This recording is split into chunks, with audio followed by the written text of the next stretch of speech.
సికింద్రాబాద్ పేరు మార్చకుండా యథావిధిగా కొనసాగిస్తూ కార్పొరేషన్ ఏర్పాటు చేయాలని BRS greater Hyderabad general secretary Mallesh demand చేశారు.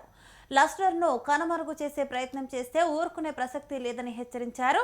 లష్కర్ను కాపాడుకుందామనే పిలుపుతో పద్మారావు గౌడ్ నేతృత్వంలో జరిగే పోరాటానికి ప్రతి ఒక్కరూ సిద్ధం కావాలని పిలుపునిచ్చారు. శాంతియుతంగా నిర్వహిస్తున్న ర్యాలీని పోలీసులు అడ్డుకోవడం సరికాదని మండిపడ్డారు. సికింద్రాబాద్ వెంటనే కార్పొరేషన్ చేయాలి. సికింద్రాబాద్ వెంటనే జై పచ్చన్న జై పచ్చన్న జై కేటీఆర్ జై కేటీఆర్ జై కేసీఆర్ జై కేసీఆర్ పచ్చన్న నాయకత్వం వర్ధిల్లాలి. జై కేటీఆర్ జై కేటీఆర్ తెలంగాణ జై తెలంగాణ జై పచ్చన్న.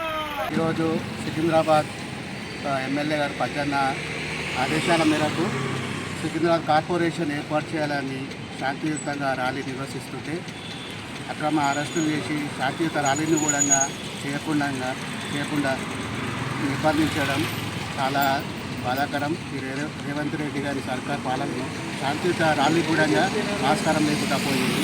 ఇలా చేస్తే ఇంకా ఉవ్వెత్తిన ఎగిసిపడి మళ్ళీ రాబోయే రోజులలో కార్పొరేషన్ ఏర్పాటు చేసే వరకు ఉద్యమిస్తామని తెలియజేస్తున్నాం.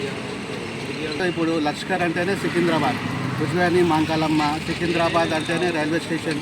అట్లాంటి ఈ పేరునే లేకుండా చేసి మల్కాజ్గిరి కార్పొరేషన్ ఏర్పాటు చేయాలనుకోవడం చాలా బాధాకరం. ఇది కొన్ని వందల సంవత్సరాల నుంచి సికింద్రాబాద్ అనే పేరు, లష్కర్ అనే పేరు మారుమోగుతూ ఉంది. ఇక్కడ ఉన్న ప్రజలందరికీ ఇది లష్కర్ అన్న సికింద్రాబాద్ అన్న ఎంతో ప్రేమ అభిమానంతో పిలుచుకుంటారు. అలాంటి పేరును తొలగించి మల్కాజ్గిరి కార్పొరేషన్ చేయడం చాలా బాధాకరం.